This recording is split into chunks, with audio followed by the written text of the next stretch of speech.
Sina Sari dari mahasiswa Presiden University. Pada podcast kali ini saya temani teman-teman saya nih, Kak Alif, Kak April, Kak Fahrul. Mereka juga dari Presiden University loh. Nah baik nih kakak-kakak, boleh dong perkenalkan diri dulu nih kak. Oke, perkenalkan nama saya Muhammad Fahrul, saya asal dari Makassar. Halo teman-teman, salam kenal. Nama saya Alif Adani Ahmad, saya dari Sukabumi. Halo semuanya. Halo semuanya, saya Apriliana Afifa. Saya asal dari Cikarang. Wah, jauh-jauh ya nih kak. Nah, mereka tuh di sini akan berbagi pengalaman nih. Untuk persingkat aku, baik, langsung saja kita tanya ya. Bagaimana nih kak alasan kakak memilih Presiden University kak? Alasan saya masuk Presiden University ya.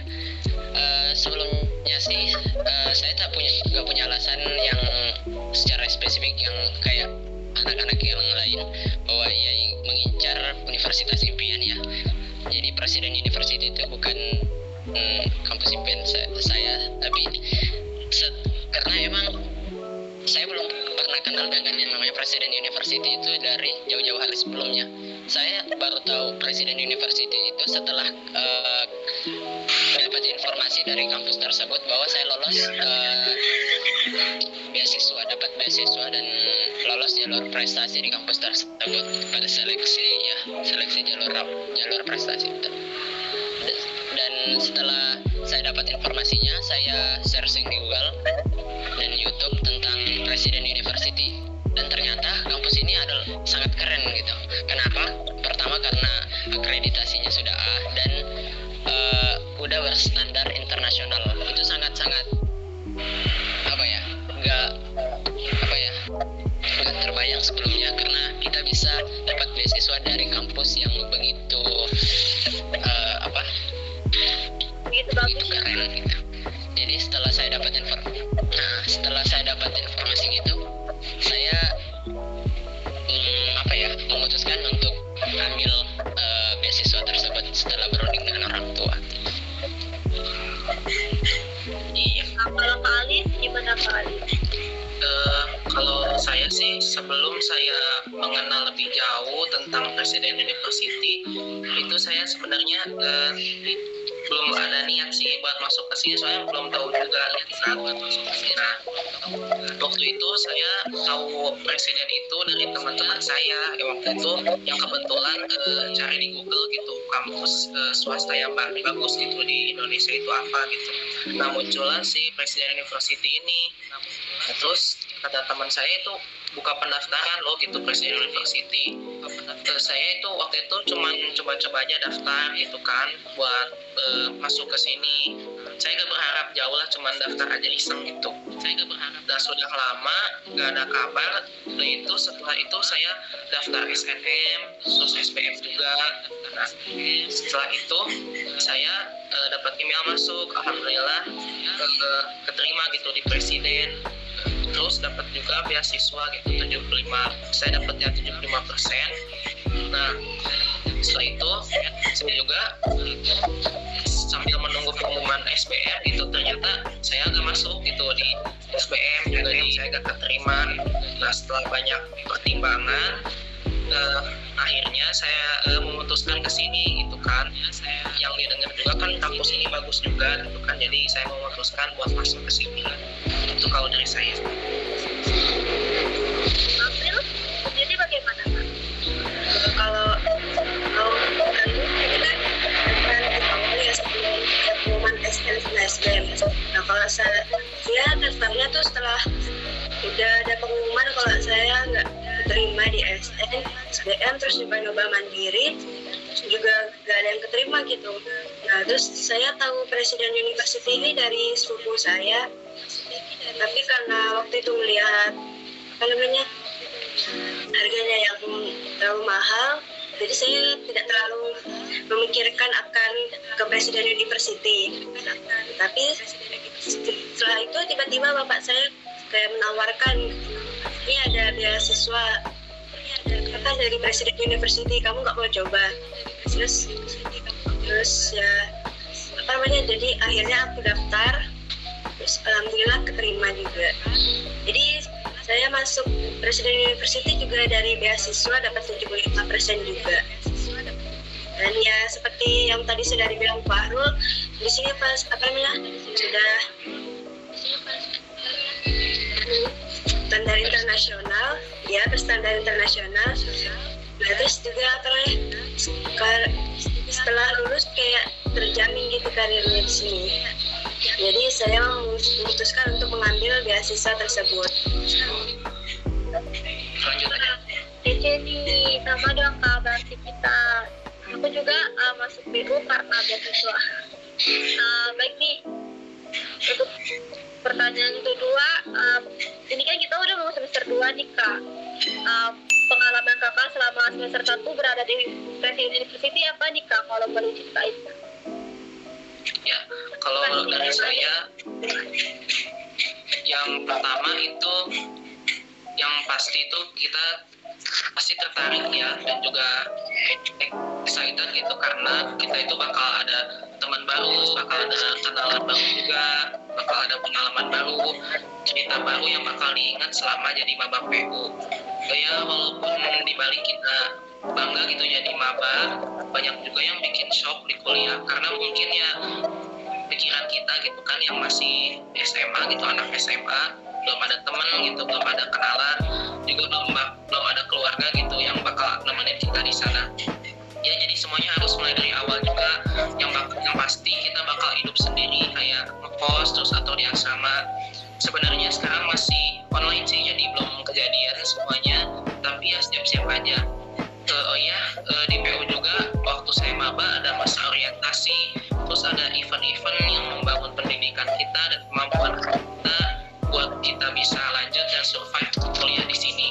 Dan itu semua juga adalah bakal jadi hal yang paling berkesan sih, yang bakal selalu saya ingat jadi pengalaman saya jadi maba PU gitu.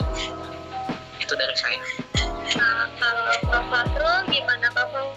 Kalau saya sendiri pengalaman selama di PU itu ya sangat-sangat ekstrim sih, karena apa ya, bergabung di lingkungan yang internasional itu emang gak segampang yang kita perkirakan.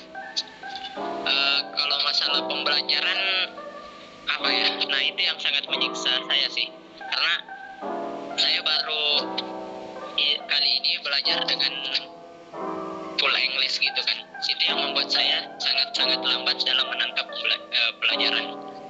Karena sebelumnya saya memang sangat membenci yang namanya bahasa Inggris, dan itu yang menjadi pertimbangan saya sebelum masuk PU sekarang. Tapi karena memang setelah dipertimbangkan mungkin kali kedepannya nanti saya bisa melatih bahasa Inggris saya supaya bisa lebih bagus lagi.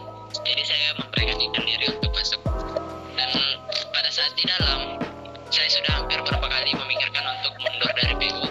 Tapi alhamdulillah dengan adanya tekad yang kuat dan dorongan dari orang tua serta teman-teman dari lingkungan, teman-teman dari PU yang begitu banyak yang mensupport, sampai saya bisa bertahan sampai di semester 2 ini.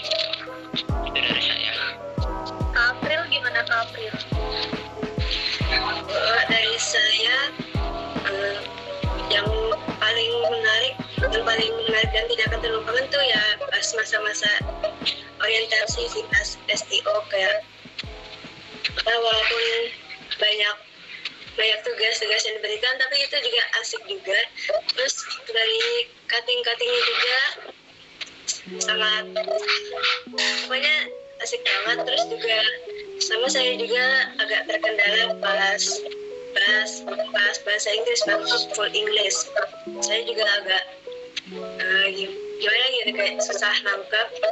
Terus akhirnya saya juga latihan bahasa Inggris, kayak sering dengar berita atau apalah pokoknya yang bahasa Inggris, jadi biar saya melatih pendengaran bahasa Inggris juga sih.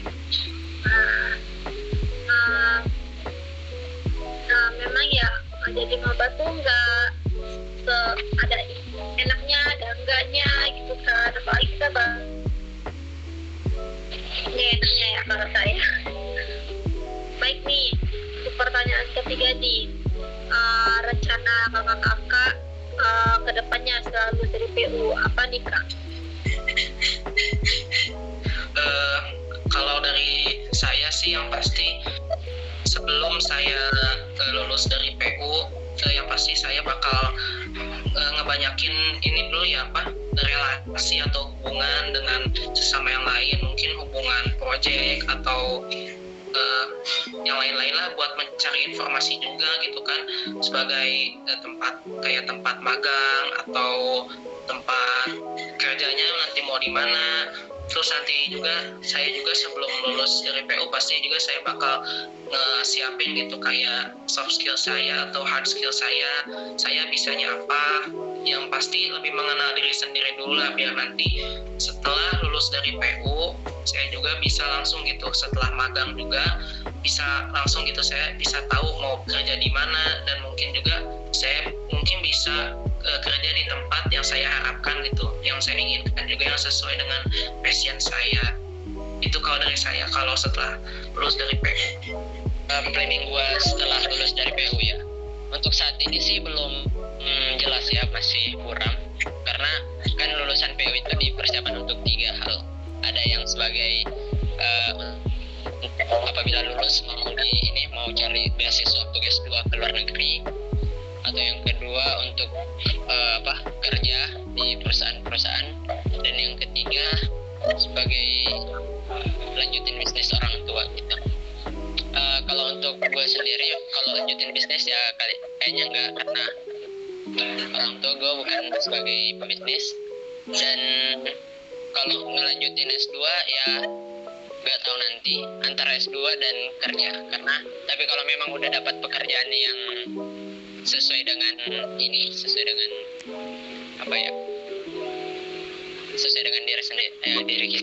diri saya, mungkin bakal kerja langsung. Kalau saya ke depannya nanti belum mikirin juga sih, tapi lebih pengen lanjutin S2, insyaallah pengen lanjutin S2 terus ke luar negeri. Itu sih rencananya, tapi sambil cari kerjaan, kerja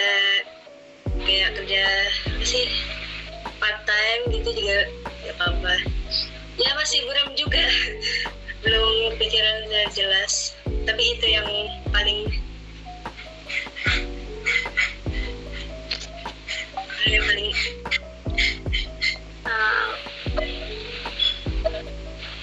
mendominasi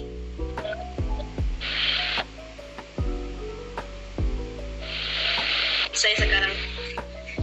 Jadi kalau aku sendiri ya saat ini planning aku ke depan, aku mau kerja dulu, ngumpulin uang sambil cari beasiswa. Kalau udah baru deh ntar pikirin mau lanjut kuliah atau enggaknya. Baik nih, sepertinya waktu kita udah mau selesai ya kak. Iya. Kak untuk pengalamannya, ceritanya seru banget sumpah, bagus-bagus, motivasi yang bagus menurut saya ya. Baik kak, terima kasih udah mau hadir di podcast saya hari ini. Sampai jumpa, ketemu lagi ya nanti. Dadah. Terima kasih kakak Cindy.